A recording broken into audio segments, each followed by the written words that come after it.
Thank you రానా. కార్యక్రమానికి అందరికీ ఆహ్వానం. మొదట మీకు సమాచారం తెలియజేయాలి. రఘుపాల్ గారును పవన్ గారు కొద్దిగా కెమెరాలు ఆఫ్ చేసుకోవాలి. ఒక సమాచారం తెలియజేయాలి. అదేంటంటే ఏబికే గారు కూడా ఈరోజు చర్చలో పాల్గొనాలి. ఆయన ఆన్లైన్ రావడానికి అక్కడ కోవిడ్ నిబంధనలు ఇవన్నీ అది సాధ్యం కాలేదు. మాట్లాడడానికి కూడా వాయిస్ రికార్డ్ చేద్దామంటే కూడా ఆయనకు నలతగా ఉండి వాయిస్ అంత కొద్దిగా వణుకు వస్తుంది, అలసటగా ఉంది అని చెప్పాడు. అందుకని సారీ చెప్పాడు. సో ఏబికే గారు ఈరోజు ఆయన ఉపన్యాసం మనం వినలేము. శ్రీధర్ గారు ఒకరే మాట్లాడతారు. ఈరోజు సబ్జెక్టు మనకందరికీ తెలిసిందే. అంటే పార్లమెంట్లో ఇటీవల జరుగుతున్నటువంటి పరిణామాలకు సంబంధించినటువంటిది. ఈ పరిణామాల మధ్య ప్రజాస్వామ్యం మనుగడ ఏమిటి అనేటువంటి ఒక సమస్య తలెత్తుతోంది. ఇక్కడ దీంతో పాటు అనేకమైనటువంటి అంశాలు మనం ఢిల్లీలో గమనిస్తున్నాము. మన ప్లేస్లో వీళ్ళు సిఏఏకి వ్యతిరేకంగా సౌత్ ఢిల్లీ, ఈశాన్య ఢిల్లీలో నిరసనలు తెలియజేసినటువంటి వాళ్ళను ఉద్దేశించి మాట్లాడినటువంటి వాళ్ళందరి మీద అక్కడ కేసులు పెడుతున్నారు. ఇది మరొక వైపున జరుగుతుంది. సీతారాం యేచూరి, బృందాకర్, ఇక మిగతా నాయకులు, ప్రశాంత్ భూషణ్, యోగేంద్ర యాదవ్, ఇటువంటి వాళ్ళందరి మీద కేసులు పెట్టాలని నిర్ణయించారు. సో ఇది ఒక వైపున జరుగుతుంది. పార్లమెంట్లో గతంలో ఎన్నడూ లేనటువంటి పరిణామాలు ఈ సందర్భంగా చోటు చేసుకున్నాయి ఈ సెషన్లో. అదేమిటంటే సభ్యులు డివిజన్ డిమాండ్ చేస్తున్నప్పటికీ, బిల్లును ఓటింగ్ పెట్టమన్నప్పటికీ, ఈ వ్యవసాయానికి సంబంధించినటువంటి 3 బిల్లులు వీళ్ళు ఓటింగ్ పెట్టకుండానే ప్రభుత్వం వాటిని ఆమోదింపజేసుకుంది. నిజానికి ఒక సభ్యుడు సభలో లేచి ఓటింగ్ పెట్టండి అంటే తప్పనిసరిగా డివిజన్ కోరాలి. దాని ప్రకారం దానికి కొన్ని నిబంధనలు ఉన్నాయి, వాటి అన్నింటినీ పాటించి ఓటింగ్ జరపాలి. నాకు ఒక సంఘటన బాగా గుర్తు.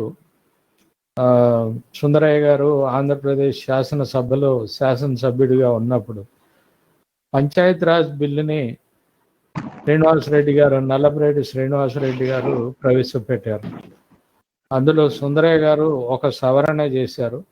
ఆ సవరణ ఏంటంటే సింపుల్ మెజారిటీ మీద దానికి సంబంధించినటువంటి, అది ఏ సభ అయితే దానికి సంబంధించినటువంటి అధ్యక్షునికి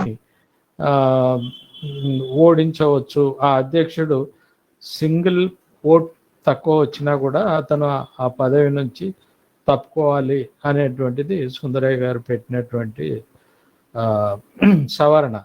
ఆ సవరణ మీద ఓటింగ్ పెట్టడానికి సిద్ధపడలేదు అప్పుడున్నటువంటి స్పీకర్ ఎవరో జ్ఞాపకం రావట్లేదు, కానీ ఆ స్పీకర్ సిద్ధపడలేదు.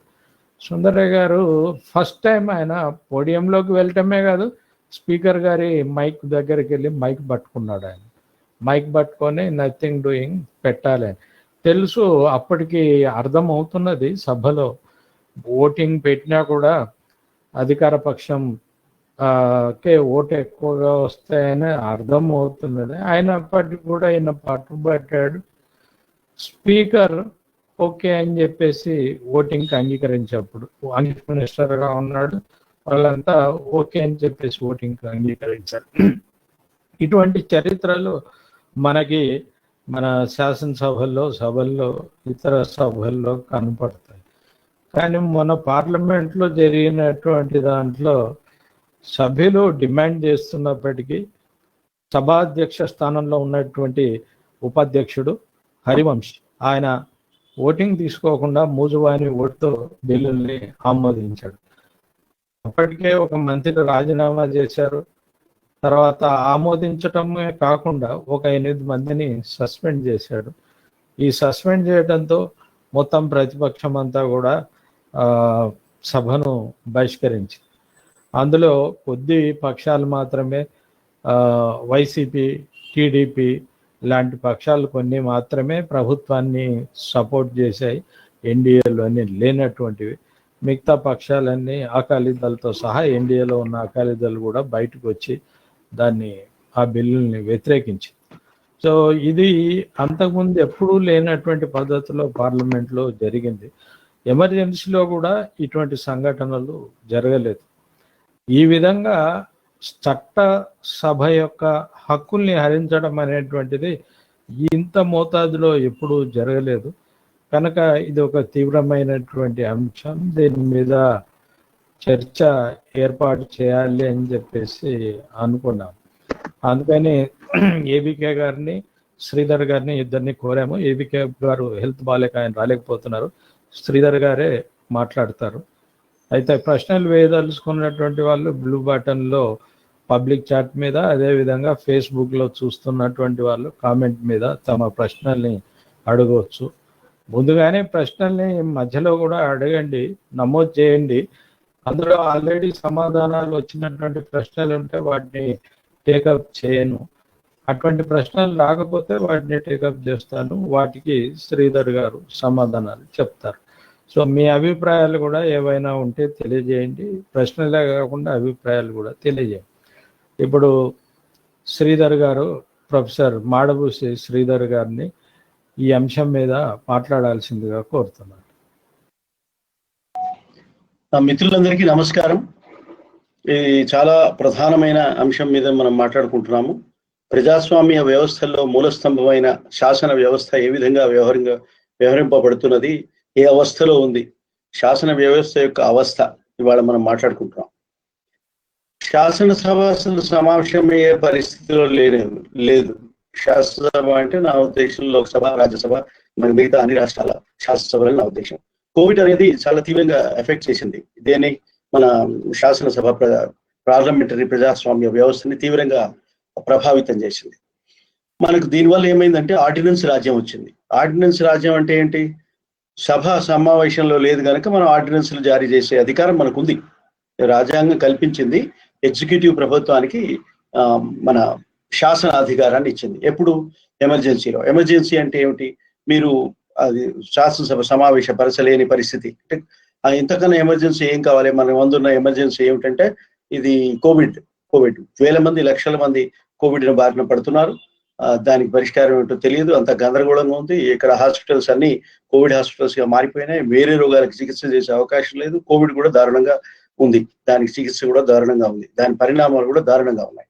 కనుక శాసనసభ సమావేశం అయ్యే, లోక్సభ సమావేశం అయ్యే పరిస్థితి లేదు. లేకపోతే మనకి వర్షాకాల సమావేశాలు ఎప్పుడో ఆగస్టులో జరిగి ఉండేవి, రిపబ్లిక్ డే నాటికి ముగిసి ఉండేవి, కానీ జరగలేదు. తర్వాత పట్టుబట్టి వీళ్ళు ఖచ్చితంగా మనం శాసన వ్యవస్థను గౌరవించాలి, దాన్ని నడపాలి అని వెంకయ్య నాయుడు గారు ఉపాధ్యక్షులు, మన రాజ్యసభ చైర్మన్, ఓం బిర్లా గారు స్పీకరు, వాళ్ళంతా కలిసి కష్టపడి ఒక మాన్సూన్ సెషన్ ని నిర్వహించారు. చాలా కోవిడ్ కాంప్లైంట్ మాన్సూన్ సెషన్ అన్నారు. ఈ రెండు విషయాల్లో ఆయన పత్రికలు కూడా ప్రశంసించాయి. కోవిడ్ కాంప్లైంట్ గా చేసి, అంటే దూరం కూర్చోబెట్టడం, ముసుగులు పెట్టడం, ఇటువంటివన్నీ చాలా జాగ్రత్తలు తీసుకున్నారు. పర్వాలేదు, బాగానే ఉంది. అయితే మొట్టమొదటి దెబ్బ దేని మీద పడిందంటే, క్వశ్చన్ ఎవరి మీద పడింది? మన ఇంతకుముందు వినయ్ చెప్తున్నారు, మనము శాసనసభ వ్యవహారాల ప్రామాణికతను రక్షించడం గురించి ఇంతకుముందు సుందరయ్య గారి పరిస్థితి చెప్పారు. సుందరయ్య గారు లాంటి వాళ్ళు డిసిప్లిన్డ్ సోల్జర్, ఆయన కూడా వెల్లోకి వెళ్ళి మైక్ పట్టుకోవాల్సి వచ్చిందంటే ఎటువంటి రాజకీయ పరిస్థితి నెలకొని ఉందో అర్థం చేసుకోవచ్చు. మనం ఇప్పుడు పుష్ త్రూ చేసే బిల్లులను ఎట్టి పరిస్థితుల్లోనైనా ఆమోదింపజేసుకునే ప్రయత్నాలు ప్రభుత్వం చేస్తూ ఉంటే, వెల్లోకి పోవడాన్ని మనం అనైతిక చర్యగా, మనము దుష్ప్రవర్తనగా లేదా అనుచిత ప్రవర్తనగా మనం పరిగణించాలా? ఇప్పుడు ఎట్లా ఈ వైరుధ్యాన్ని తట్టుకోవడం ఎలా అనేది మన ముందున్న ఒక పెద్ద సమస్య. ఇప్పుడు ఎవరిని తప్పుపడతాం? ప్రభుత్వం ఈ విధంగా బిల్లులను ఎట్టి పరిస్థితుల్లోనైనా నేను పాస్ చేయించుకుంటాను అని అన్నందుకు మనం తప్పుపట్టాలా? లేకపోతే సభ్యులు దేశంలోకి వెళ్ళి మైకులు లాగి, పుస్తకాలు చింపి, నోట్స్ చింపి, బిల్లుల కాపీలు చింపి, మొహాల మీద విసిరేసి ఇది ఇస్తే మరి ఇది అనుచిత ప్రవర్తన అందామా? ఇది డైలమా మన ముందున్నది. ఒక యాక్షన్ కి ఒక ఆపోజిట్ అండ్ ఈక్వల్ రియాక్షన్ ఉంటుంది అనేది కదా మన సిద్ధాంతం, సైన్స్ సిద్ధాంతం. రాజకీయాలు కూడా అంతే కదా. మరి తను చెప్పదలుచుకున్నది చెప్పనీయక, ఆ బిల్లులో ఉండే అనర్థాలను వివరించే అవకాశం ఇవ్వక, బిల్లులో ఎంతమందికి బిల్లు సమర్థిస్తున్నారో లెక్కదేయమని అడిగితే కూడా వినక ఇట్లా చేస్తే నిజంగా చాలా ఇబ్బంది కలుగుతుంది. సరే, మొట్టమొదటి దెబ్బ క్వశ్చన్ అవర్ మీద పడిందండి. క్వశ్చన్ అవర్ని తీసేయడానికి సంక్షిప్తంగా సమావేశాలు జరపాలి, తొందరగా ముగించాలి, కోవిడ్ ఉంది, మనం తొందరగా ఇంటికి వెళ్ళిపోవాలి అని 9 రోజుల ముందే ముగించారు ఈ సమావేశాన్ని. అనుకున్న దానికన్నా 9 రోజుల ముందు. ఎందుకంటే వాళ్ళకి కావాల్సిన బిల్లులు టకటక అన్ని ఆమోదం అయిపోయినాయి. టకటక ప్రొడక్టివిటీ అంటారు దీన్ని. ఈ మధ్య కొత్త పదం ఇది, ప్రొడక్టివిటీ. అంటే మేము ఎన్ని ఎక్కువ బిల్లులు తక్కువ సమయంలో మనం సాధించుకోగలిగాం, ఎన్ని శాసనాలు చేశాం అని లెక్క. కానీ ఏ శాసనం చేశారో ఆ శాసనాల వల్ల సుశాసనాల దుశ్శాసనాల అవి అనేది మనకి ఎవరు లెక్క పెట్టేవాళ్ళు లేరు. సో మనం అంతా గర్వం, బోర్డు బిల్లు పాస్ చేసాం, కాంగ్రెస్ జమానాలో ఇటు జరగలేదు, మా జమానాలో జరిగింది అని చెప్పుకోవడానికి ఒక ఆస్కారం. సరే, అట్లా చేశారు. అయితే మొట్టమొదటి బలి అయింది ఎవరంటే బలి పశువు ఏమిటంటే క్వశ్చన్ అవర్ బక్రా కావడానికి కారణం ఏంటి తెలుసా? వాళ్ళు చెప్పిన విషయాలు చెప్తే మీకు ఆశ్చర్యం కలుగుతుంది. వాళ్ళు అంటారు, ఆఫీసర్స్ అందరూ ఉండాలి మాకు సహాయం చేయడానికి, క్వశ్చన్ అవర్ లో ప్రశ్నలు వేస్తుంటే జవాబు చెప్పడానికి మాకు ఆఫీసర్లు సహాయం చేయాలి, అట్లా ఆఫీసర్లు సహాయం చేయడానికి అంతమంది అందుబాటులో ఉండాలంటే కోవిడ్ లో కష్టము, కనుక క్వశ్చన్ అవర్ తీసేయండి అని అన్నారు. అసలు క్వశ్చన్ అవర్ అనేది ఒక లైఫ్ మన పార్లమెంటరీ ప్రజాస్వామ్యంలో. తర్వాత జవాబుదారీతనంలో, ట్రాన్స్పరెన్సీలో. మీకు ఆర్టీఐ అనేది రాకముందు నిజమైన ట్రాన్స్పరెన్సీ ఎక్కడ ఉందండి? శాసనసభలో, లోక్సభలోనే ఉంది. ఏ రూపంలోనండి? ప్రశ్నోత్తరాల సమయంలో. ప్రశ్నోత్తరాలు అంటే నువ్వు ఇదివరకు వేసిన ప్రశ్న అక్కడ ప్రభుత్వం వారు తీసుకుని దానికి సంబంధించిన సమాచారం అంతా సేకరించి ఫైల్లో పెట్టుకుని దానికి ఒక జవాబు రాసి, అధికారులు ఎవరో రాసి మంత్రి గారికి ఇస్తే, మంత్రి గారు ఆ జవాబు చెప్పిన తర్వాత మళ్ళీ సప్లిమెంటరీ పరీక్షలు వస్తూ ఉంటే, ఇటు మన మిత్రులంతా ఆఫీసర్స్ గ్యాలరీలో కూర్చున్న అధికారులు స్లిప్స్ మీద జవాబులు పంపిస్తూ ఉంటే అవి చదువుకొని అది అర్థమైతే, ఆ విషయంలో మనకి ఏమైనా పరిజ్ఞానం అంతకుముందు ఉంటే, ఆ మంత్రులంతా సమర్థులు అయితే మనకు జవాబు దొరికేది. కానీ జవాబు దొరికింది అని అన్నాము. సరే, ఆ పరిస్థితి లేకుండా ఈ వర్షాకాల సమావేశాల్లో అసలు ప్రశ్నోత్తరాల సమయాన్ని గిలిటిన్ చేశారు. గిలిటిన్ అంటే నరికవతల పారేశారు అనమాట, దానికి పెట్టడానికి వీలు లేకుండా. ఇంకొక దీంట్లో ఉన్న ఒక వ్యంగ్యమైన మరొక సందేశం, మనకు అందిన సందేశం ఏమిటంటే, అధికారులు సహాయం చేయకపోతే మంత్రులు పార్లమెంటరీ సభ్యుల ప్రశ్నలకు సమాధానం చెప్పే పరిస్థితిలో లేరు. They are not prepared. ఆ ఫైల్ చదువుకోరు, అంతకుముందు రాత్రి బ్రీఫింగ్ తీసుకోరు. అంత కొంచెం కష్టపడితే ఏమయ్యేది? ప్రజాస్వామ్యం అంటే మంత్రులంతా పార్లమెంటు సభ్యులకి జవాబుదారిగా ఉండడమే, ఆ పార్లమెంట్ సభ్యులు మళ్ళీ ప్రజలకు జవాబుదారిగా ఉండడమే ప్రజాస్వామ్యం అంటే. సో మొట్టమొదటి గొడ్డలిని వేటు ప్రశ్నోత్తరాల సమయం మీద పడింది. అంటే పార్లమెంటరీ వ్యవహారం తీరుతెన్నులు మనం ఇక్కడ మాట్లాడుకుంటాం. అసలు నిజానికి వ్యవసాయ బిల్లులు, ఈ ఫామ్ బిల్స్ గురించే ఎక్కువ మాట్లాడాలి. ఎందుకంటే తీవ్రమైన సమస్య. ఇవాళ జాతి యావత్తు చాలా భారీ ఎత్తున భారతదేశ వ్యాప్తంగా నిరసనలు జరిగినాయి. ఇవాళ ఇది చాలా తీవ్రమైన సమస్య. సరే, దాని గురించి కూడా బ్రీఫ్గా మాట్లాడుకుందాం, మళ్ళీ వివరంగా ఇంకెప్పుడైనా మాట్లాడుకుందాం. అయితే ఒక విచిత్రం చెప్తాం మీకు. జిఎస్టీ పేమెంట్స్ కి సంబంధించి ఒక చట్టం ఉంది, జిఎస్టీ చట్టం ఉంది. ఆ చట్టంలో ఏముంటుందంటే, ఫలానా బకాయిలు ఫలానా తేదీలో చెల్లిస్తామని అందులో ఉంటుంది, స్పష్టంగా ఉంటుంది. అది ప్రభుత్వమే చేసుకుంది. అంటే ఆ కమిట్మెంట్ కోసం అది అప్రిషియబుల్. గవర్నమెంట్ తన కమిట్మెంట్ ని కాపాడుకోవడం కోసం అద్భుతంగా ఒక ఇదేమిటి డేట్స్ కూడా స్పెసిఫై చేసింది. కానీ ఆ కోవిడ్ సమయంలో ఆ డేట్స్ కి ఆ డబ్బు చెల్లించడానికి సీతారామన్ గారి దగ్గర, అంటే కేంద్ర ప్రభుత్వం దగ్గర డబ్బులు లేకపోతే ఈ పరిస్థితి కారణం ఏమిటి అంటే, ఆమె యాక్ట్ ఆఫ్ గాడ్ అన్నారు. యాక్ట్ ఆఫ్ గాడ్ అంటే కోవిడ్ అంటే గాడ మరి మనకు తెలియదు. యాక్ట్ ఆఫ్ గాడ్ అన్నారు అంటే దైవ ఘటన అంటే మానవాతీత ఘటన. ఇది కోవిడ్ మానవాతీత ఘటన అని, తను ఏమీ చేయలేనని, మానవులకు నియంత్రణలో లేని సంఘటన కనుక తను డబ్బులు ఇవ్వలేను అని ఆమె ప్రకటించారు. అయితే ప్రకటిస్తే కుదరదు, చట్టం చేయడానికి శాసనసభ పార్లమెంటు సమావేశంలో లేదు కనుక ఆర్డినెన్స్ చేశారు. దేనికంటే ఆర్డినెన్స్? జిఎస్టీ చెల్లింపులను వాయిదా వేయడానికి. ఆ ఆర్డినెన్స్ ని మళ్ళీ మీరు చట్టం చేసుకోవాలి. చట్టం చేసుకోవాలంటే 6 నెలల్లో చట్టం చేయాలంటే పార్లమెంటరీ సమావేశం జరగాలి. అందుకని పార్లమెంట్ సమావేశం ఏర్పాటు చేశారు. ఇంత కష్టపడ్డారు వెంకయ్యనాయుడు గారు, ఓం బిర్లా గారు అంటే పాపం ఇందుకే అన్నమాట. ప్రభుత్వానికి సహాయం చేయాలి కదా, ఆర్డినెన్స్లని శాసనాలుగా మార్చడానికి అట్లా చేశారండి. ఆ విధంగా ఒక్కొక్క బిల్లును వెంట వెంట దాన్ని ముందుకు తోస్తూ వారు కార్యక్రమం జరిపారు. అయితే విచిత్రం ఏంటంటే ఇందులో నేను ఇంకొక మాట ప్రభుత్వాన్ని చాలా ప్రశంసించాల్సి ఉంటుంది. ఎందుకంటే మొట్టమొదటిసారి గారు మోదీ గారు, నరేంద్ర మోదీ ప్రధానమంత్రి గారు కస్టమరీ స్టేట్మెంట్ ఇచ్చారు మీడియాకి ఈ పార్లమెంట్ సమావేశాల సందర్భంగా. అంటే మేము క్వశ్చన్స్ తీసుకోము, క్వశ్చన్ అవర్ లేదు, మీకు ప్రధానమంత్రి గారు అసలు ప్రెస్ కాన్ఫరెన్స్లు పెట్టరనే విషయం మీకు తెలుసు, ప్రెస్ కాన్ఫరెన్స్ పెట్టరు, ప్రశ్నలు తీసుకోలేదు.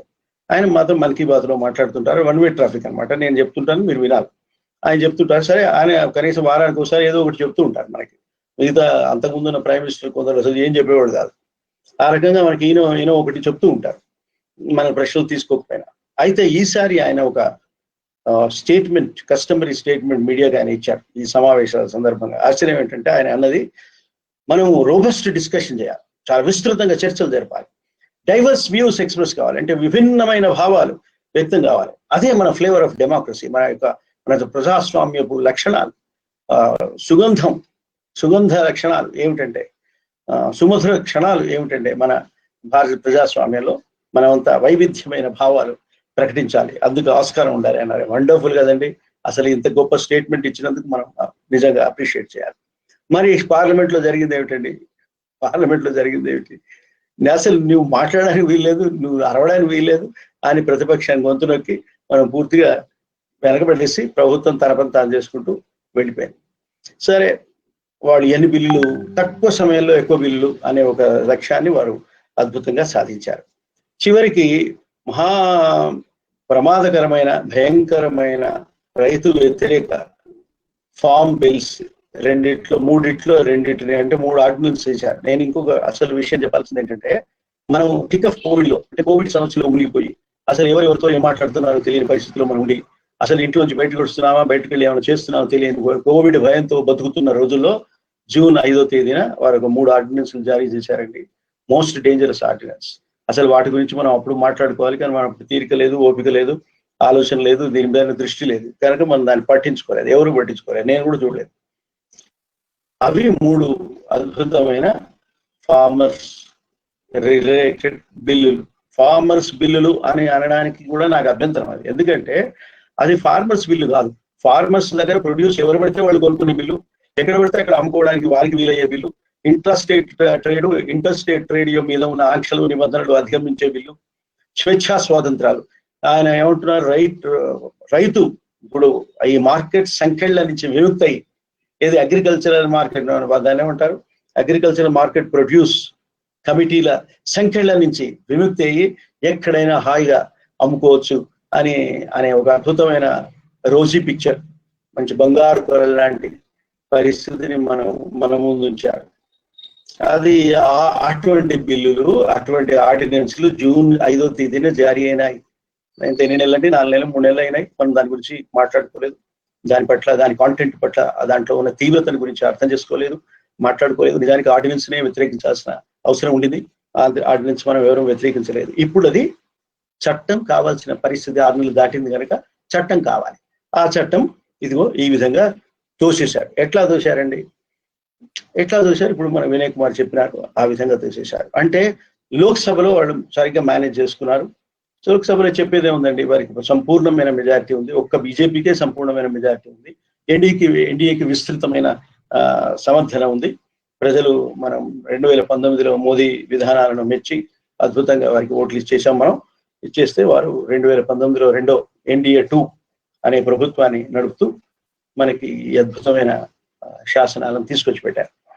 అయితే లోక్సభలో చెప్పేదే ఉంది, మామూలుగా భాష మీద ఎవరు అరిచినా, గీ పెట్టినా వినకుండా ప్రతిపక్షాలు అరిస్తే మాత్రం ఏం లాభం, మెజారిటీ లేదు కనుక మెజారిటీ ఉన్న ప్రభుత్వం, రూలింగ్ పార్టీ బిల్లును చేసుకోగలిగింది. రాజ్యసభలో మెజారిటీ ఉందా? డిఫెక్షన్స్ తోటి బొటాబొటిగా ఉందేమో నాకు తెలియదు. అయినా బొటాబొటిన ఉన్నప్పుడు, అంత స్పష్టమైన మెజారిటీ లేనప్పుడు ఈ బిల్లుకి తగిన సమర్థన రాజ్యసభలో ఉందా లేదా? రాజ్యసభ ఈ బిల్లులను ఆమోదించడం అవసరమా కాదా? రాజ్యసభలో పెద్దలు ఉంటారని, అనుభవజ్ఞులు ఉంటారని, రాష్ట్రాల ప్రతినిధులు ఉంటారనే విషయం మనం గమనించాలి. ఈ బిల్లుకి రాష్ట్ర ప్రజల హక్కులకి ఏం సంబంధం అని అడిగితే అదే చెప్పాలి. అగ్రికల్చరల్ మార్కెటింగ్ అనేది స్టేట్ సబ్జెక్టు, వ్యవసాయం అనేది స్టేట్ సబ్జెక్టు. కాకపోతే ఇంటర్ స్టేట్ అగ్రికల్చరల్ ట్రేడ్ అనేది ఇంకా కొన్ని సబ్జెక్ట్స్ కంకరెంట్ లిస్ట్ లో ఉన్నాయి. అంటే కేంద్రం కూడా శాసనాలు చేయొచ్చు, రాష్ట్రం కూడా శాసనాలు చేయవచ్చు. ఇటువంటి ఈ సందర్భంలో అంటే రాష్ట్ర ప్రయోజనాలు సమ్మిళితమై ఉన్న ఒక చట్టంలో ఒక చట్టం చేసేటప్పుడు మీరు ఏం చేయాలండి?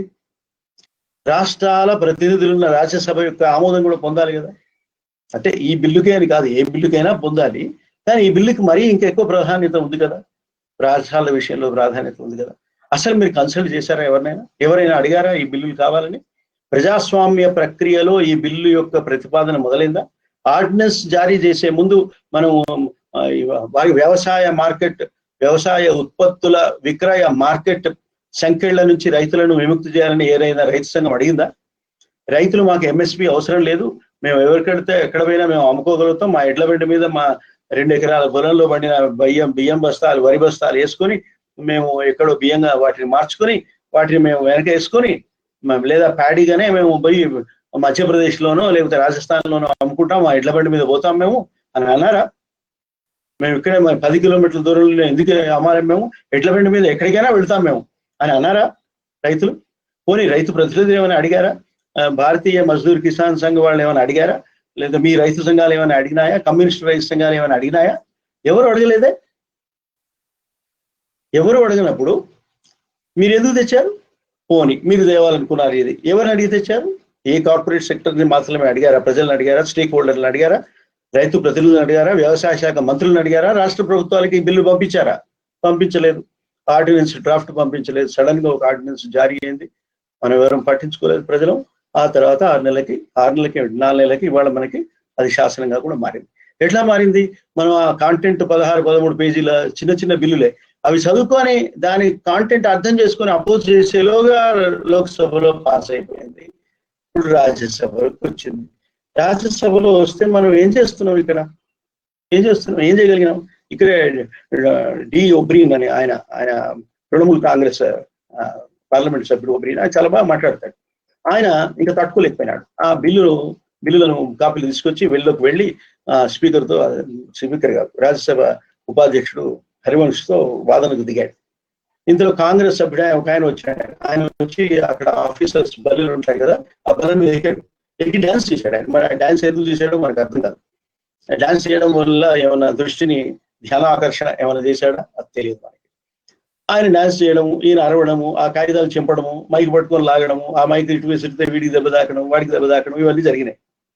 ఎందుకు జరిగినాయి ఇవన్నీ అంటే ఓటింగ్ డివిజన్ చేయమని అడిగారు. ఎంతమంది దీన్ని సమర్థిస్తున్నారు, ఎంతమంది వ్యతిరేకిస్తున్నారు? అసలు ఇది మౌలికమైన హక్కు కదండి ప్రజలది. మౌలికమైన హక్కు. ఎంతమంది పార్లమెంట్ ప్రతినిధులు, మేము ఎన్నుకున్న ప్రతినిధులు ఎంతమంది సపోర్ట్ చేస్తున్నారు, ఎంతమంది సపోర్ట్ చేయట్లేదని తెలియాలా తెలియద్దా? అడిగితే దానికి గతి లేదండి, అసలు దాన్ని పట్టించుకోలేదు. ఆయన దాన్ని మూజువాణి ఓటు, అంటే మూజువాణి అని అంటాం మనము, దాన్ని జుబాని, అది ఉర్దూ పదం. జుబాని అంటే నోటి మాట, నాలిక. జుబాన్ ఇది నాలిక అంటే ఓరల్ స్టేట్మెంట్ ద్వారా, మూజుబాని ఓటు ద్వారా. అంటే ఆయన ఒకటి ఓఎస్ నేస్ అంటే ఏఎస్ అని అనేవాళ్ళు, నో అనేవాళ్ళు ఉంటారు. ఏస్ ఎక్కువ మంది ఉన్నారు, నేను ఆమోదిస్తున్నాను ఊరికే అనేస్తారు. జనరల్గా ఇవి నాట్ డిస్ప్యూటెడ్. ఎక్కడ అంటే ఎక్కువ మెజారిటీ అందరికీ తెలుసు, లోక్సభలో ఫలానా పార్టీకి మెజారిటీ ఉందని తెలుసు కనుక పెద్ద దానికి పట్టించుకోరు. వాళ్ళది ఎక్కువ ఉంది, వాళ్ళ దానికి.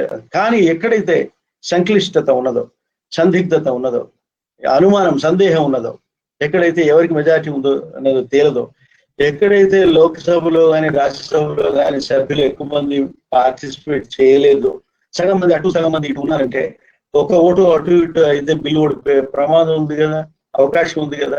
అయితే అట్లానన్నా బిల్లు ఉంటుందా లేదా చూస్తాము. సరే లేదు అనుకుందాము, అధికార పక్షానికి ఎక్కువ మద్దతు ఉందని అనుకుందాం, అదేదో తేలుతుంది కదా. వీరు 70 మంది, అటు 60 మంది ఏదో చెప్తారు కదా, 65, 64 ఏదో ఇటువంటి సంఖ్య వస్తుంది కదా.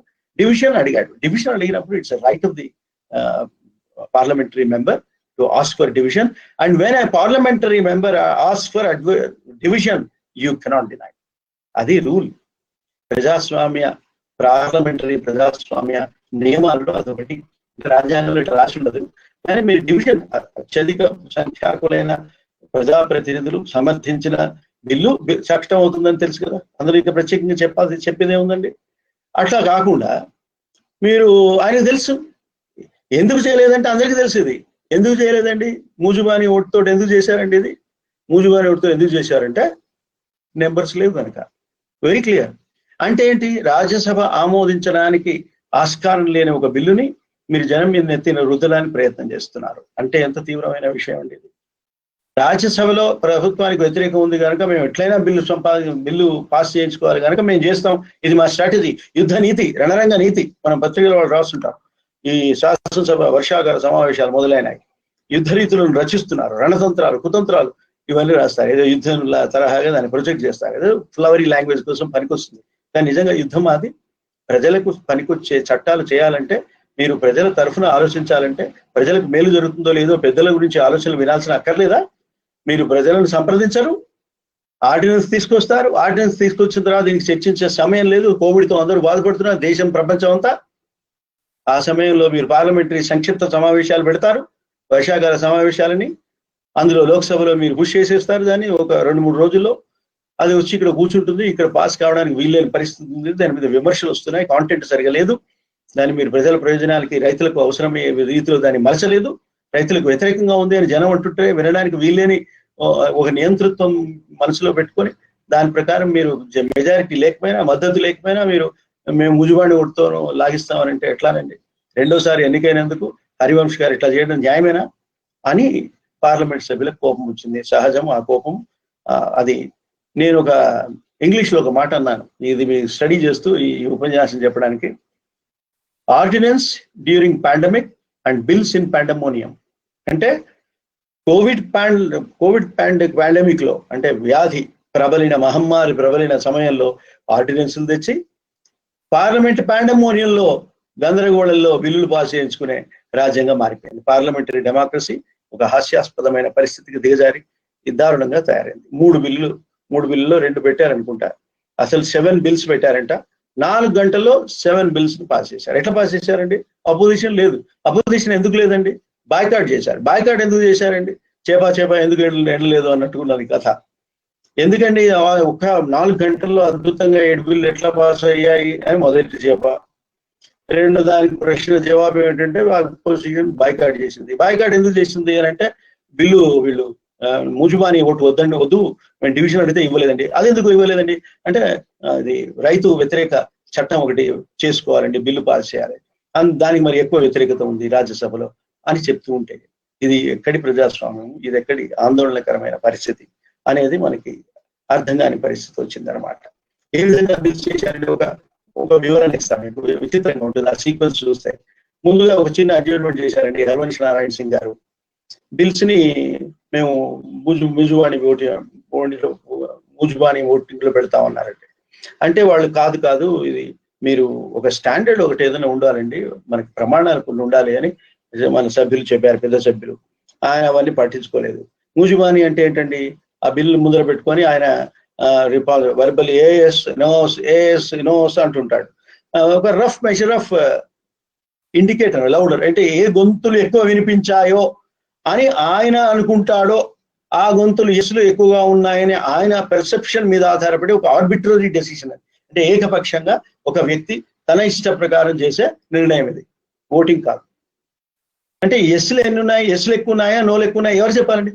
ఒకవేళ నోలే ఎక్కువ ఉన్నాయని ఎక్కువ అరిచారనుకోండి, నో అరుపులు, గొంతు అరుపులు ఎక్కువ ఉన్నా, లేదు ఎస్ అరుపులు ఎక్కువ ఉన్నాయి అని ఆయన అనుకుంటే ఇంకా చెప్పేదే ఉందండి.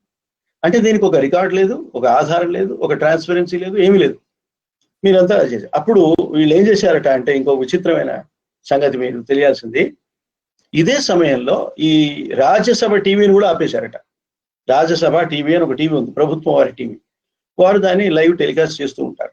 మన వాళ్ళు అన్ని చూడరు కదా, కొట్లాడుకుంటేనే మన వాళ్ళు చూపిస్తారు మిగతా మీడియా మిత్రులు. అయితే ఇది మరి చూపిస్తున్నారో తెలియదు, వాళ్ళు మాత్రం రాజ్యసభ టీవీని ఆపేశారు, నోరు మోయించారు దాన్ని. ఇదంతా జరిగింది సెప్టెంబర్ 20వ తేదీన.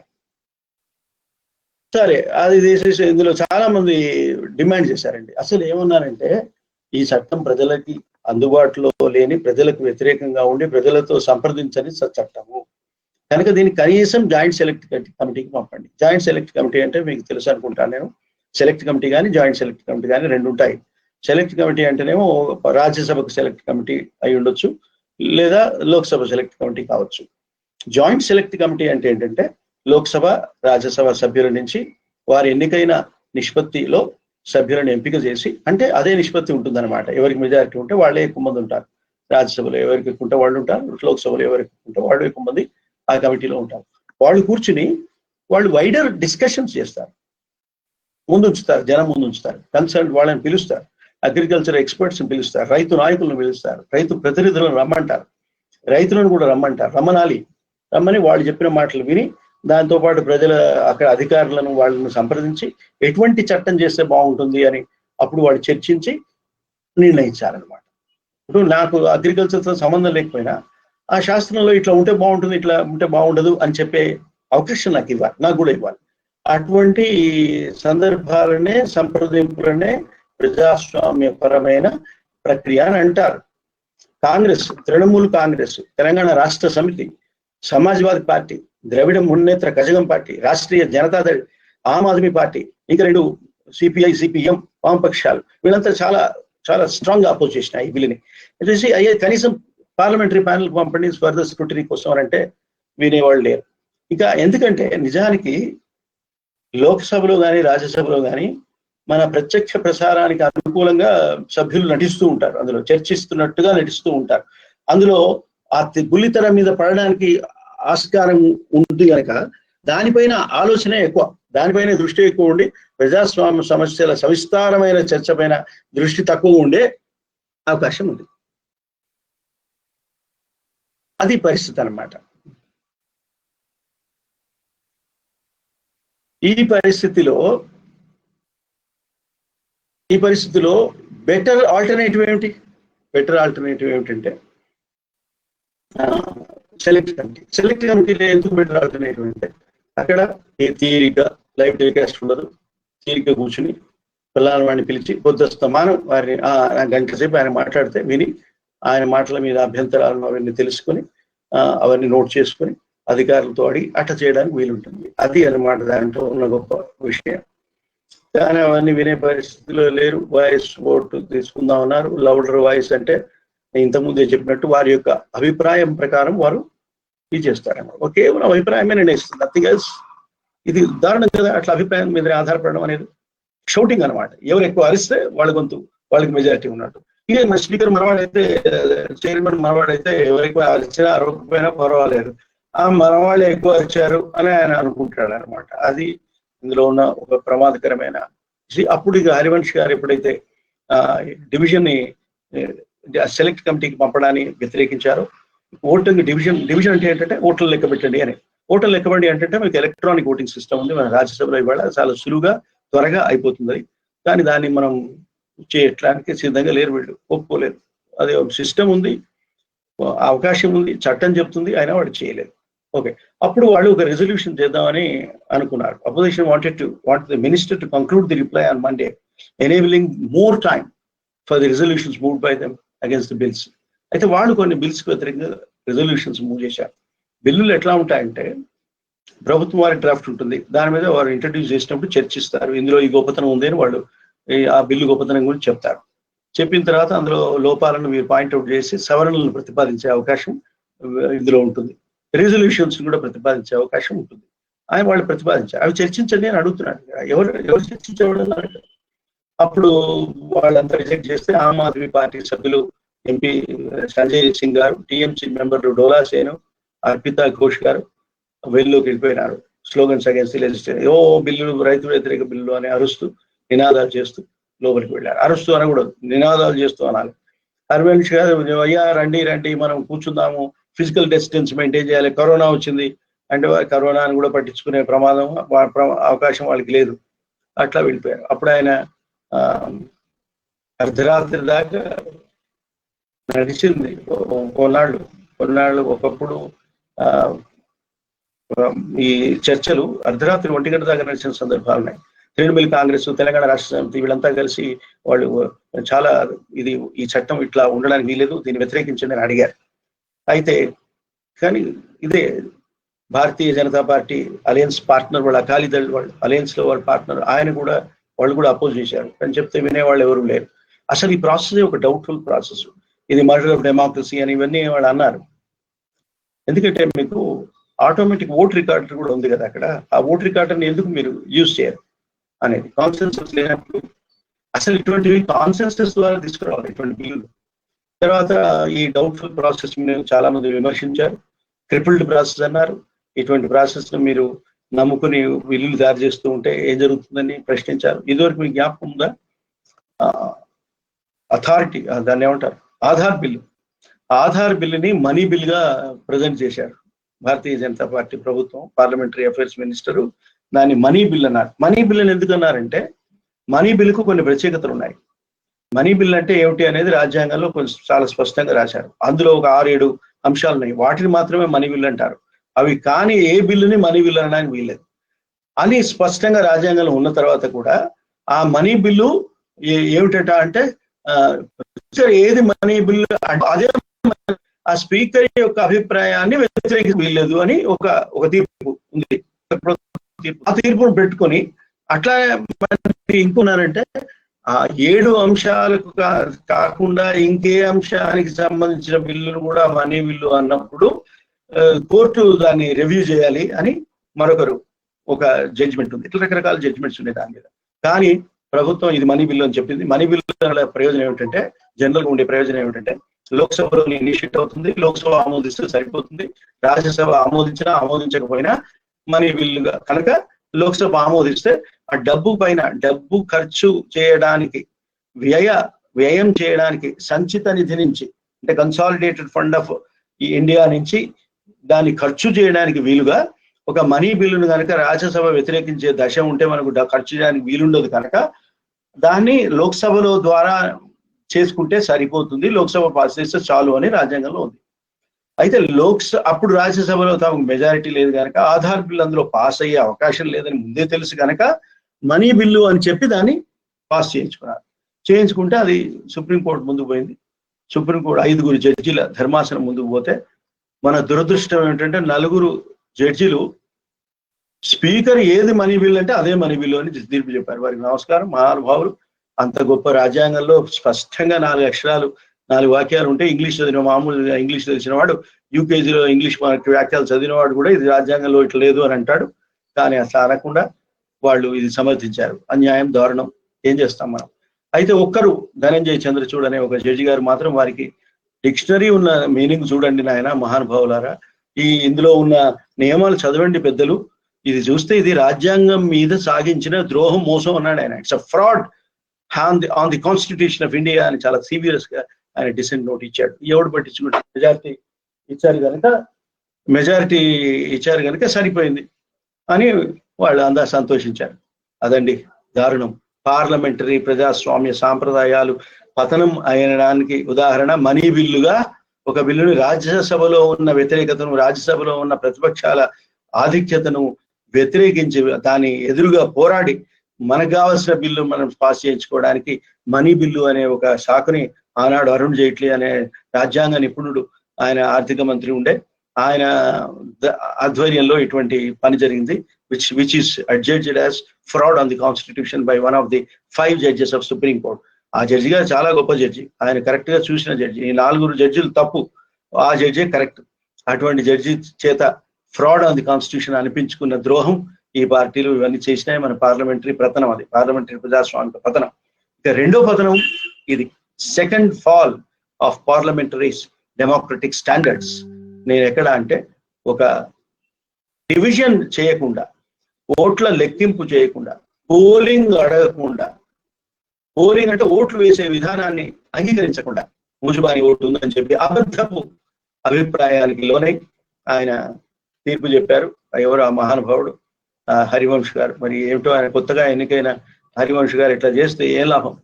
సరే, అప్పుడు మన వాళ్ళందరికీ, ఈ ప్రతిపక్ష సభ్యులందరికీ కోపం వచ్చింది. కోపం వచ్చి వాళ్ళు అల్లరి చేశారు. అల్లరి చేస్తే 9 మంది మీద ఇది కేసు పెట్టి 8 మందిని సస్పెండ్ చేశారు. సస్పెండ్ చేస్తే ఆ సస్పెండ్ చేసిన తర్వాత అదొక డ్రామా. ఆ డ్రామా ఏంటంటే వాళ్ళు బయటికి పోమంటే పోలేదు, మేము ఉంటామన్నారు. అప్పుడు మార్షల్స్ వచ్చి, ఇది ఎక్కడి న్యాయం అండి, శాసనసభలో పార్లమెంట్లో మార్షల్స్ వచ్చి, వాళ్ళు పార్లమెంట్ మెంబర్స్ కాదు కదా, వాళ్ళు వచ్చి ఫిజికల్ గా మనని వంచి ముడివేసి వడిదిప్పి చేతులు వడిదిప్పి కాళ్ళు చేతులు పట్టుకొని లేపి ఫ్లోర్ కేసి నేలకేసి నొక్కి ఇట్లా అమానుషమైన అమానవీయమైన ధోరణిలో ఆ వ్యక్తులను ప్రజాప్రతినిధులు గౌరవనీయులు నన్ను అడిగితే పార్లమెంటరీ ప్రివిలేజ్ అంటే ఇది, పార్లమెంటరీ సభ్యులను అవమానపరచడం అంటే ఇదే. సరే ఆయన తీసుకొచ్చారు, వాళ్ళని ఫిజికల్ గా తీసుకొచ్చి బయట పడేసి లాగేసి పడేసినారు. అతి దారుణం కదా, దాన్ని కూడా విమర్శించాల్సి వచ్చింది. ఈ సైడ్ రాగేష్ అని ఒక సభ్యుడు, ఆయన సిపిఎం ఎంపీ, ఆయన కేకే రాగేష్, ఆయన అయితే బయట తీసేసి పడవేసి ఆయన నేల మీకు ఇట్లా అదిపు పట్టి ఆయన నానా తంటాలు పెట్టి బాధలు పెట్టి చివరికి ఫిజికల్ గా తీసుకుపోయి ఆయనకి దెబ్బలు కూడా తగిలినాయి. ఆయన షోల్డర్ మీద దెబ్బ తగిలింది అంటే భుజం మీద. మరి ఎవరండి దానికి అసలు ఎవరైనా కొడితే నేరం అండి, బయట ఇండియన్ పీనల్ కోడ్ ప్రకారం మామూలుగా ఇట్లా కొట్టినా నేరమే. దెబ్బ తాకి రక్తం గారి అపోలో హాస్పిటల్ చేయాల్సిన పని లేదు, మామూలుగా దెబ్బ కొడితే కూడా నేరమే. మరి ఆ నేరకి ఈయన అరెస్ట్ చేశారా? ఈయన చేయడానికి వీల్లేదా? మీకు ఒక మాట చెప్తాను పార్లమెంట్ ప్రజాస్వామ్యం గురించి, విచిత్రమైన మాట. ఇమ్యూనిటీ ఉంది వాళ్ళకి. ఏమని ఇమ్యూనిటీ ఉందంటే anything said and anything with reference to voting in the parliament immunity ఉంది.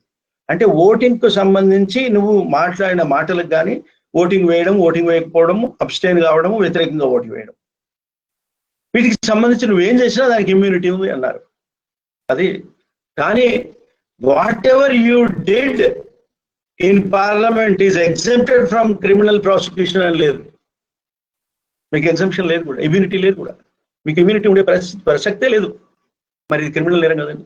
మీకు జ్ఞాపకం ఉంది, అప్పుడు ఒకసారి తెలంగాణ ఉద్యమం తర్వాత తెలంగాణ రాష్ట్ర ఏర్పాటు కోసం ఒక పార్లమెంట్లో లోక్సభలో చర్చ జరుగుతూ ఉంటే మన ఒక గౌరవనీయులైన శాసనసభ్యు పార్లమెంట్ సభ్యులు మిరియాల పొడి, దాన్ని ఏమంటారు, దాన్ని పెప్పర్ స్ప్రే మిరియాలు కలిపిన మిరియాల పొడి కలిపిన నీళ్లు కలిపిన స్ప్రే బాటిల్స్ జేబులో పెట్టుకొని సెక్యూరిటీ వాళ్ళని తప్పించుకొని లోపలికి పోయి పార్లమెంట్ సభ్యుల కళ్ళలో, స్పీకర్ కళ్ళలో, అప్పుడు ఆమె ఉండేది మీరా కుమార్, ఆమె స్పీకర్ కళ్ళలో కూడా కొట్టడానికి ప్రయత్నం చేశారు. దగ్గరలో ఉంది, అధికారుల కళ్ళలో పడ్డాయి, చాలా మంది సభ్యుల కళ్ళలో పడ్డాయి. పొన్నం ప్రభాకర్ మన మిత్రుడు కరీంనగర్ ఎంపీ, ఆయన కళ్ళలో కూడా పడ్డాయి. ఆయన వెళ్ళి రామ్ మనోహర్ హాస్పిటల్ సైడ్, అప్పుడు నేను కన్ఫర్మ్ కారుగా ఢిల్లీలో ఉన్నా. వెంటనే అరే మన మిత్రుడు కళ్ళు ఎట్లా ఉన్నాయి, వాడి కళ్ళు మండుతున్నాయి, కట్లు కట్టుకొని అవి తీసుకుంటూ అందులో ఉన్నాడు ఆయన. నేను వెళ్ళి చూశాను. ఏమైంది అంటే అప్పుడే చూస్తున్నాం, అప్పటికి మీ అందరికీ తెలుసు టీవీలో ప్రత్యక్ష ప్రసారాలు జరుగుతున్నాయి కనుక. ఆయన పెప్పర్ స్ప్రే చల్లారు నా కళ్ళు అంటే పోయి పోలీస్ స్టేషన్లో కంప్లైంట్ చేయండి అన్నాడు ఆయన. అంటే లోక్సభలో జరిగిన దానికి పోలీస్ స్టేషన్లో కంప్లైంట్ ఎట్లా చేస్తారన్నాడు ఆయన. మరి అదే నేను చెప్పేది, చేయొచ్చు అని నేను చెప్పాను. చెప్తే వెళ్ళి ఆయన పోలీస్ స్టేషన్లో కంప్లైంట్ చేశాడు. చేస్తే ఆ స్టేషన్ హౌస్ ఆఫీసర్ ఆయన ఏమన్నాడంటే, మాకు తెలియదండి, ఫస్ట్ టైం ఇటువంటి కేసు మేము రిజిస్టర్ చేస్తున్నాము, రిజిస్టర్ చేయవచ్చునో చేయకూడదో నాకు తెలియదు, కనుక నేను దీన్ని అడ్వకేట్ ఒక law department legal expert opinion పంపించిన తర్వాత మేము చేస్తామండి అన్నాడు. పంపించారు. పంపిస్తే ఐ వాస్ ఆల్సో వెయిటింగ్. ఇది ఎక్స్పెరిమెంట్, ఇది మనం ఒకసారి మొదటిసారి ఇటువంటి కేసు పెట్టాం.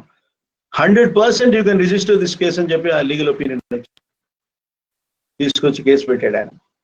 తర్వాత కొన్నాళ్ళ తర్వాత అడిగాను, ఏమైందంటే వచ్చినాయన్నా నేను అని ఏదో ఇక చెప్పేసినాడు. అది పట్టించుకో, ఆ కేసు ఉంటే బాగుంది. ఇది తేలేదు క్రిమినల్ లయబిలిటీ ఉందా లేదా అనేది. ఉంది, నాకు తెలిసినంత వరకు ఉంది.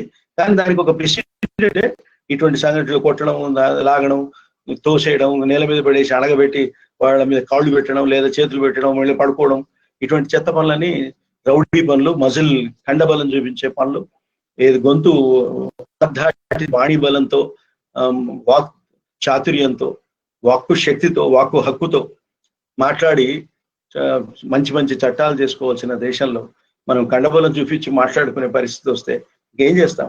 ఇది ఒక పతనం. మార్షల్స్ అంతా మూసుకుపోయినారు బయటికి, ఆ విధంగా వాళ్ళని వెలివేశారు. ఇంకా తర్వాత ఇక వాళ్ళదే రాజ్యం, అందరూ వెళ్ళిపోయినారు. కొందరు బయటికి పంపించారు, కొందరు బాయ్కాట్ చేసినారు. ఇక మనదే రాజ్యం, చలో ఇష్టం వచ్చినట్టు బిల్లులని 1 PM దాకా బెడ్లామ్ కాస్ అర్ధరాత్రి 1 గంట దాకా టకటక బిల్లులని పాస్ చేసుకున్నారు. ఇదేం న్యాయం అండి? ఇది ఎక్కడి ప్రజాస్వామ్యం అండి? It's a sad day in parliamentary democracy. Parliamentary democracy అంటే ఇదేనా? ఇది మనం లోపల వీడియోలు కూడా తీసుకున్నారట. ఎందుకంటే రాజ్యసభ టీవీ ఒప్పుకోలేదు, అర్ధరాత్రి దాకా మీడియా వాళ్ళు లేరు, అసలు చేసిన వాళ్ళు లేరు. అప్పుడు రాజ్యసభ ఇది కొందరు మిత్రులు వీడియో తీసుకున్నారు, అపోజిషన్ మెంబర్లు. That is the problem. ఇది పీపుల్స్ మ్యాండేట్ మాకుంది అంటారు. మేము మేనిఫెస్టోలో చెప్పుకున్నాము అంటారు. కనుక మేము ఏది మాట్లాడినా మేము రైతులకు సంబంధించిన సంక్షేమాన్ని, మేమనుకుంటున్న సంక్షేమానికి సంబంధించిన చట్టం మేము చేయడానికి మాకు ఇది ఉందండి అని అంటున్నారు. ఇప్పుడు ఇట్లా అంటే ఇది ఏమనాలి? దీన్ని, ఇటువంటి సందర్భాలని ఏ విధంగా మనం విమర్శించాలి? వాళ్ళు అంటారు, ఇది పార్లమెంటరీ అఫేర్స్ మంత్రి గారు ప్రహ్లాద్ జోషి గారు అంటారు, ఏమిటిది మాకు ప్రజల ఆమోదం ఉంది, మేమేం చెప్పినా మీరు వినాలి. It is height of indiscipline. People gave mandate to Modi, Narendra Modi. కరెక్టే, మ్యాండేట్ ఇచ్చారు. కానీ మీరు అందులో ఏం చెప్పారు? రైతుల ఆదాయాన్ని రెట్టింపు చేస్తామని చెప్పారు. రైతుల ఆదాయాన్ని రెట్టింపు చేయడం అంటే ఇదేనా?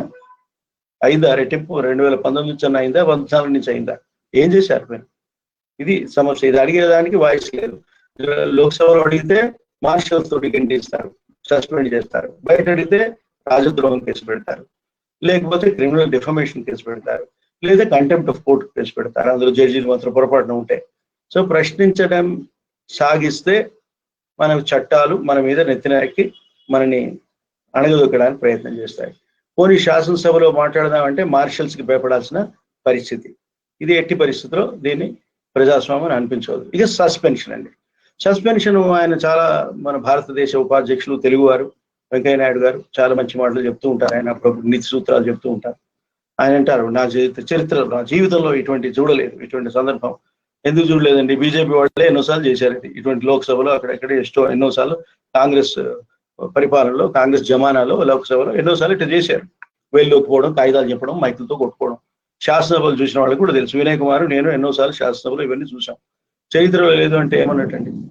చరిత్రలో డివిజన్ అడిగితే ఊజువా అనే ఓటింగ్ లో బిల్లులు పాస్ చేయడం కూడా చరిత్రలో లేదు. మరి దాన్ని ఎవరు అడగాలి?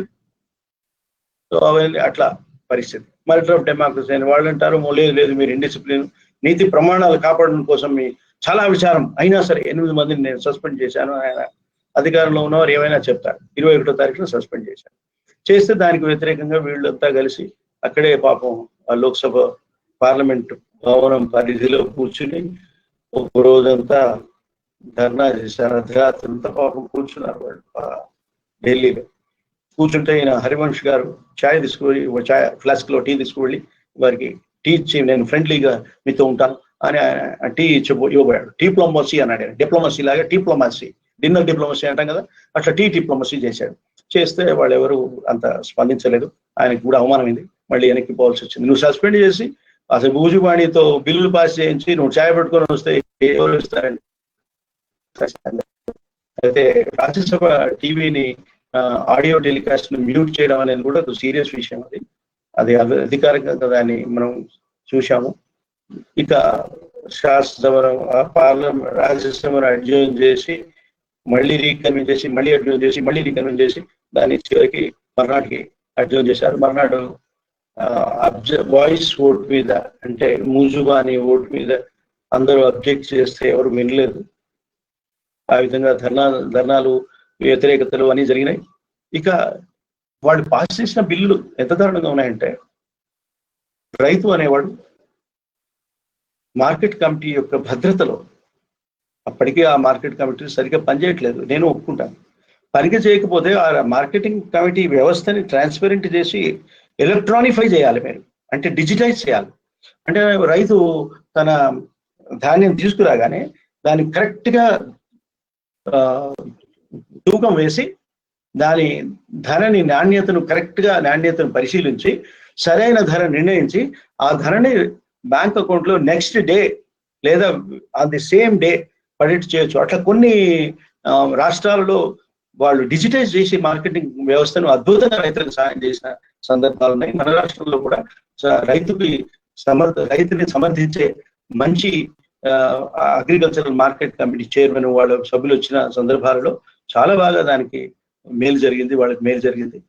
అటువంటి సంస్కరణలు చేయాలి. కానీ అసలు నువ్వు పెట్టుకో, నీకు పోటీగా మేము నీ పక్కనే, అంటే నీ market committee, agricultural produce market committee ఇక్కడ ఉంటుంది, దీనికి ఎదురుగానే వాడు ఒక పెద్ద కార్పొరేట్ నాయకుడు ఒక దుకాణం పెట్టి స్పాన్సర్ అని కూడా ఉన్నారు. తెలుసా మీకు? ఏ పత్రికలో రాలేదు. స్పాన్సర్ అనే ఒక మిడిల్ మనీ సృష్టిస్తుంది ఈ చట్టం. వాడు ఏం చేస్తాడంటే ఆ స్పాన్సర్ వచ్చి మీతో నెగోషియేట్ చేస్తాడు రైతులతో. స్పాన్సర్ వచ్చి మీ యొక్క ప్రీ క్రాప్ అగ్రిమెంట్ కుదుర్చుకుంటాడు, ప్రీ క్రాప్ ప్రైస్ నిర్ణయిస్తాడు, ప్రీ క్రాప్ నాణ్యత ఐటమ్స్ కూడా నిర్ణయిస్తాడు. అంటే నాణ్యత లక్షణాలను నిర్ణయిస్తాడు. ఇట్లా ఉండాలి, ఇట్లా ఉండాలి, ఇట్లా ఉండాలి, ఇంత పొడుగు ఉండాలి, ఇంత వెనక వెళ్ళకుండా, ఇంత వెయిట్ ఉండాలి, ఇందులో అది రావద్దు, ఇది రావద్దు అన్నీ పెడతాడు. పెట్టిన తర్వాత ఆ స్పాన్సర్ వచ్చి ఇన్స్పెక్ట్ చేస్తాడు. ఏం ఇన్స్పెక్ట్ చేస్తాడు? మీ యొక్క పంట ఇన్స్పెక్ట్ చేసి ముందు నిర్ణయించిన నాణ్యత ప్రకారం పంట పండితేనే అది ఒప్పుకుంటాడు, ఎంత డబ్బులు ఇవ్వాలనేది ఒప్పుకుంటాడు. లేకపోతే కోరిన డబ్బు అంగీకరించిన ప్రైస్ ఇవ్వడు. ప్రైస్ అంగీకారం దగ్గరే వీడికి నెగోషియేటింగ్ స్ట్రెంత్ ఉండదు, బలం ఉండదు, స్ట్రెంత్ ఆఫ్ నెగోషియేషన్ ఉండదు. నాణ్యతా ప్రమాణాలు మనం నిర్ణయించినప్పుడే అది నేను చెప్పను ఇది వద్దు ఇది వద్దు అనే శక్తి వాడి దగ్గర ఉండదు, రైతు దగ్గర. వాడేం బాగా చదువుకుని ఉంటాడు, వాడికి ఏం కావాలో వాడికి తెలుసు. వాడు ఎక్స్పోర్ట్ క్వాలిటీ ధాన్యం అయితేనే తీసుకుంటాడు. ఆ ఎక్స్పోర్ట్ క్వాలిటీ ధాన్యం దాన్ని ఏం చేసుకుంటాడు? వాడు బయట అమ్ముకుంటాడు, ఎక్స్పోర్ట్ చేస్తాడు, లేదా ఇంకెవడో ఎక్కువ ధర చోట అమ్ముకుంటాడు. సామాన్యుడికి తిండి ధాన్యాలు కూడా అందుబాటులో ఉండని పరిస్థితి వచ్చే ప్రమాదం ఉంది. అది అట్లా వాటితో నెగోషియేట్ చేస్తాడు. ఇన్స్పెక్షన్ అప్పుడు డిక్టేట్ చేస్తాడు. ఆ తర్వాత ఆ నాణ్యతా ప్రమాణాలు పాటించలేదని డబ్బులు ఇవ్వడు. ఈ స్పాన్సర్ అనే ఒక మధ్యవర్తిని సృష్టించే, కొత్తగా ఒక మధ్యవర్తిని ఎవరికి మధ్య, రైతుకి ప్రైవేట్ కొనుగోలుదారికి మధ్య స్పాన్సర్ అనే ఒక ప్రైవేటు మధ్యదళారిని సృష్టించే చట్టాన్ని, బిల్లుని, ఆర్డినెన్స్ని చట్టంగా మార్చి మన ఎత్తున రుద్దుతున్నారు. ఇటువంటి చట్టం ఈ విధంగా ఒక లోపాయి వ్యవహారంలో హరివంశి గారి ఆధ్వర్యంలో ఈ విధంగా దుర్మార్గంగా పాస్ చేయడం అనేది ప్రజాస్వామ్య లక్షణమే కాదు అని నేను మీకు అందరికీ తెలుసు. మీ అభిప్రాయాన్ని నేను కూడా చెప్తున్నాను. దాని కాకపోతే కొన్ని వివరాలు ఇచ్చాను. నేను అనుకుంటాను ఇది ఈ పార్లమెంటరీ ప్రజాస్వామ్య పద్ధతుల పైన మనం అనుకున్న క్లాసు, మనం అనుకున్న లెక్చర్ టాక్ అయిపోయిందని నేను అనుకుంటున్నాను. బిల్లు మీద మరి తర్వాత ఎప్పుడో చూసుకోవచ్చు. బిల్లు మీద చాలా లోపాలు ఉన్నాయి బిల్లులో. దాని అయినా ఒకటి రెండు విషయాలు మీకు ఆల్రెడీ చెప్పినాను. వినయ్ కుమార్ గారు. థ్యాంక్ యూ శ్రీధర్ గారు. ఇప్పుడు ఇవన్నీ రాజ్యసభలో జరిగినటువంటి పరిణామాలు చూసిన తర్వాత చాలా మంది ఒక అభిప్రాయం ఏమి వ్యక్తం చేస్తున్నారంటే, ఈ మూజువాని ఓటు అనేటువంటి సిస్టాన్ని, ఆ పద్ధతిని ఎత్తివేయాలి. రాజ్యసభలోనే జరిగిన తర్వాత రాష్ట్రాల శాసనసభలు కూడా ఇట్లాగే ఉంటాయి కదా, ఇంకా ఎవడు ఈ ఓటింగ్ అనేటువంటి ప్రక్రియ అనేటువంటిది లేకుండా మూజువాని అనేటువంటి ప్రక్రియతో స్పీకర్ ఒక నిర్ణయం తీసుకుంటే దాన్ని సభ ఆమోదించినట్టుగా భావించాల్సి ఉంటుంది. సో అందుకని మూజువాని అనేటువంటి దాన్ని తొలగించాలి అనేటువంటిది ఒక సూచన వస్తుంది. అది సూచన కానీ, డిమాండ్ కానీ, ప్రాథమిక స్థాయిలో ఉండే డిమాండ్ కానీ అది జరుగుతుంది. మూజువాని ఓట్ లేకుండా చేయవచ్చా? ప్రతి బిల్లు మీద ఓటింగ్కు తీసుకోవచ్చా అంటే ఇప్పుడున్నటువంటి సౌకర్యాల రీత్యా అది సాధ్యమే. దేశమంతా ఈవీఎంల ద్వారా ఎన్నికలు నిర్వహించి ఆ ఫలితాల్ని నిర్ణయిస్తున్నప్పుడు ఈ శాసనసభల్లో, చట్టసభల్లో ఎదురుగా బోర్డు మీద కనిపిస్తున్నటువంటి దశలో ఒక సభ్యుడు తన ముందున్న బటన్ నొక్కితే ఒక 2 నిమిషాల్లో డిస్ప్లే అవుతుంది ఎవరికి ఎన్ని ఓట్లు వచ్చారు. చాలా సింపుల్. ఇంకా దీన్ని వెనకటి కంటే అధికారులు బయలుదేరి చిట్టీలు పట్టుకొని ఒకరొకరి పేర్లు నమోదు చేసుకుంటూ ఇట్లా వచ్చేవాళ్ళు. ఇప్పుడు అవసరం లేదు. అది ఒక అరగంట తీసుకునేది.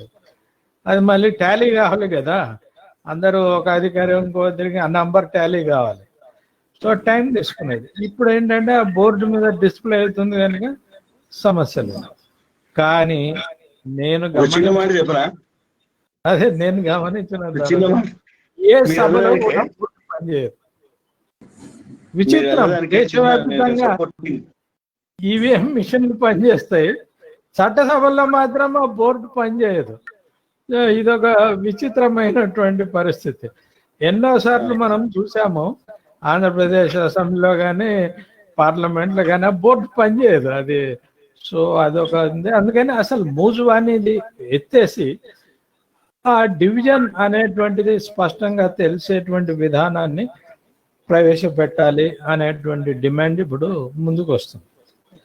తర్వాత ఈ మీరు చెప్పినటువంటి కమిటీలు ఉన్నాయి కదా, ఈ కమిటీ మీటింగ్స్ కూడా ఇన్ కెమెరాలో జరుగుతాయి. అంటే ప్రెస్ని అలో చేయరు, విజిటర్ని అలో చేయరు. కానీ మన పార్లమెంటుకు మాతృక అనేటువంటి యూకే పార్లమెంట్లో మనకి విజిటర్ పాస్ ఉంటే కమిటీ మీటింగ్ లో కూడా కూర్చోవచ్చు. వాళ్ళేమో అభ్యంతరం చెప్పరు, ఆ డిస్కషన్స్ నడుస్తుంటాయి. ఆర్బీఐ చీఫ్ కమిటీ ముందుకు పిలిచి చిన్న చిన్న జూనియర్ సభ్యులు కూడా ప్రశ్నిస్తే ఆయన సమాధానం చెప్పాల్సిందే. అదంతా టెలికాస్ట్ అవుతుంది. సో మరి మన డెమోక్రసీ ఏంటో కమిటీలు ఇన్ కెమెరాల్లో జరుగుతాయి, సభ కూడా ఆడియో వీడియో ఆపేశారంటే అది కూడా ఇన్ కెమెరాలో జరిగినట్టు ఈ స్థితిలో మనం ఉన్నాం. తర్వాత ఈ హరివంశ్ డ్రామాకు సంబంధించి కూడా సరే ఆయన డ్రామా ఆడిండు. డ్రామా ఆడితే ప్రధానమంత్రి గారు తన ట్విట్టర్లో ఇది అన్యాయము, ఆయన అవమానించారు అని చెప్పి కామెంట్ పెడతాడు. మీరు ఇందాక చెప్పారు కదా నీతి సూక్తులు చెప్తుంటారు మన వెంకయ్య నాయుడు గారు, ఆయన కూడా హరివంశను అవమానించారని పెట్టారు. ఇక్కడ తన్నారు, కొట్టారు, లాగారు, తోసేశారు, వాళ్ళకి లేదు కానీ అది అవమానాలు కాదు. కానీ టీ తాగను అని చెబితే అది అవమానం కింద లెక్కేశారు. భారత ఉపరాష్ట్రపతి, ప్రధాని దాని మీద స్పందిస్తారు. ఏం చెప్పాలి మరి? సో అటువంటి ఉన్నాయి. సభ్య చూస్తున్నటువంటి వాళ్ళు ప్రశ్నలు అడగాలి. ఇప్పటి వరకు చెప్పండి. ఒక్క మాట నేను యాడ్ చేస్తా. ఏంటంటే మీరు అన్నదానికి ఇప్పుడు ఎలక్ట్రానిక్ ఓటింగ్ మీకు సిస్టమ్ ఆల్రెడీ ఫిక్స్ అయి ఉన్నది ప్రతి లోక్సభలో, రాజ్యసభలో, శాసనసభలో. అయితే దాన్ని ఆ డివిజన్ అంటే అది చేసుకోవడమే ఎలక్ట్రానిక్ ఓటింగే. మీరు అనేది దాన్ని వాడుకోవాలి. కనుక ఎలక్ట్రానిక్ ఉన్నప్పుడు, ఓటింగ్ విధానం ఉన్నప్పుడు ఊజు అని తీసుకోవద్దు అని చేయడం కరెక్ట్. నేను ఐ అగ్రీ విత్ యూ. ఇంకొక విషయం చెప్తా. ఈ 2 బిల్లులు ఉన్నాయి కదా, ఈ పాస్ చేసిన బిల్లులో వాళ్ళు ఏం చెప్తున్నారు అంటే ఎలక్ట్రానిక్ ట్రేడ్ కూడా చేయాలని చెప్తున్నారు. రైతులకి కనీసం మొబైల్ ఫోన్ ఉందో లేదో 86% మంది సన్నకారు రైతులు 3 ఎకరాల లోపు ఉన్న వాళ్ళని ఎలక్ట్రానిక్ మోడ్ ఆఫ్ ట్రాన్సాక్షన్ ఇస్తారండి. ట్రాన్సాక్షన్ లో రైతులు తమ వస్తువులు అమ్ముకునే వెసులుబాటు కల్పించాలని చేసే ఎలక్ట్రానిక్ ఓటింగ్ సిస్టమ్ వాడుకోకుండా పూజబాణి వాడారు. That is a contradiction. అడగవచ్చండి. ఒకటి మీరుగా పూజబాణి ఓటు రద్దు అడగాలి. తర్వాత 2 సెలెక్ట్ కమిటీస్ ట్రాన్స్పరెన్సీ ఉండాలని కూడా అడగాలండి. I totally agree with you. Okay, ఎవరైనా ప్రశ్నలు అడగదలుచుకుంటే నమోదు చేయండి.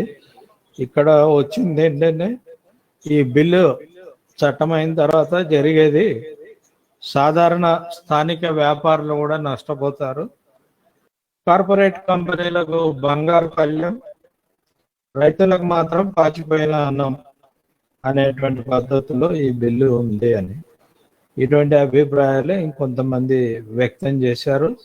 ప్రశ్నలు ఏవైనా వస్తే వాటిని టేకప్ చేద్దాం. ఓకే మిత్రులారా, ప్రశ్నలు అడగండి. మీ అభిప్రాయాలు కూడా చెప్పండి.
మీరు మ్యూట్ అయింది, మీరు మైక్ వినయ్ కుమార్, మీ మైక్ అవునవును. మ్యూట్ లో ఉంది. ఒక మిత్రుడు టైప్ చేస్తున్నాడు, అది ఇంకా కంప్లీట్ కాలేదు. So let us wait. Vinay direct గా అడగచ్చా? అడగండి, అదే ఆయన చెప్పింది. శ్రీధర్ గారు, నేను పావన్ కొండపల్లి శ్రీధర్ గారు మాట్లాడారు. నమస్తే. మన ఈ పిఎం కేర్ ఫండ్స్ గురించి మహువా మొహిత్రా అని పార్లమెంట్ లో ఒక ఆవిడ చాలా వైబ్రెంట్ గా మాట్లాడింది.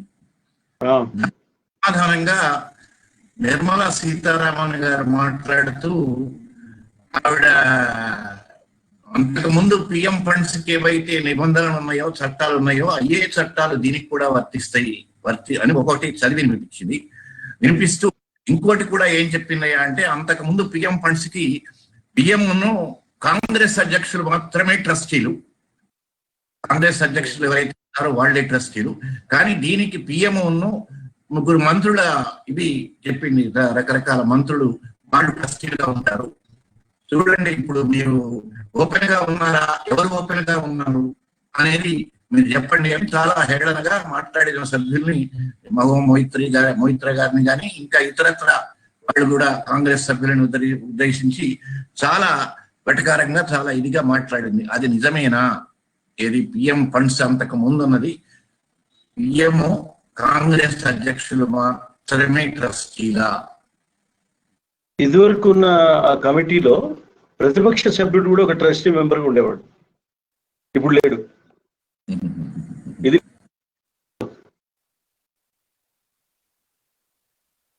ఆన్సర్ ఇదే.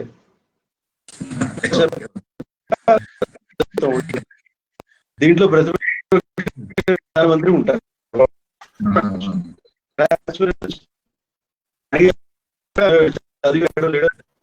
ఎవరైనా తెలుసా లేదా? అందుకే రిజిస్టర్ ప్రతి పార్టీకి వెంటనే అటువంటి మాటలు చెప్పినప్పుడు చెప్పి కొట్టడానికి ఉండాలి.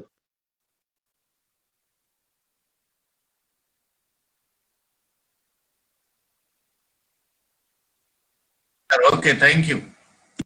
రైట్.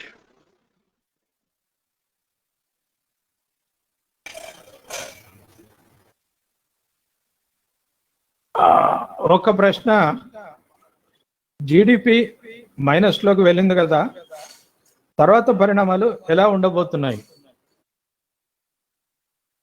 దారుణంగా ఉంటాయి. ధరలన్నీ పెరుగుతాయి, కన్స్యూమర్లు దారుణ పరిస్థితిలో ఉంటారు, కంపెనీలు లాభం చేసుకుంటారు. అదే ప్రభుత్వం ఎప్పుడు దివాలా తీస్తూ ఉంటుంది. ప్రభుత్వం రాష్ట్రాలకు ఇవ్వాల్సిన డబ్బులు బకాయిలు పోతుంటాయి. జిఎస్టీ చెల్లింపులు వాయిదా వేయటాలు చేస్తారు. ఏదో పంచాంగ శ్రవణం, మనం రాజ్యాంగ శ్రవణం చేసినట్టున్నది. ఇట్లా జరుగుతుంది. ఓకే, బ్లూ బటన్ లో చూస్తున్న వాళ్ళు ఇందాక పవన్ గారు అడిగినట్టుగా నేరుగా కూడా మైక్ ఆన్ చేసి అడగవచ్చు.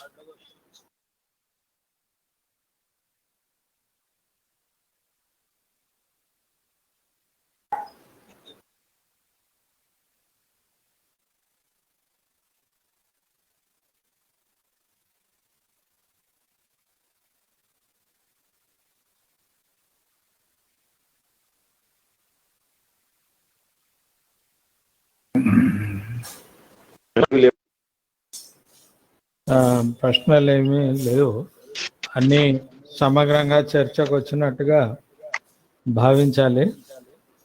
సో శ్రీధర్ గారు, మీకు ధన్యవాదాలు. మళ్ళీ మనం కలుసుకుందాం అవసరమైనటువంటి సందర్భాలు. Okay, thank you. చూస్తున్నటువంటి మిత్రులకు ఒక సమాచారం ఏంటంటే, ఈ నెల 30వ తేదీన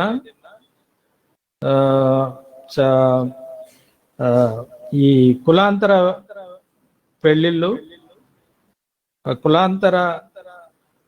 కుల దురంకార హత్యలు నివారణ మార్గాలు అనేటువంటి అంశం మీద ఒక చర్చాగోష్ఠి నడపాలని చెప్పేసి భావిస్తున్నాము.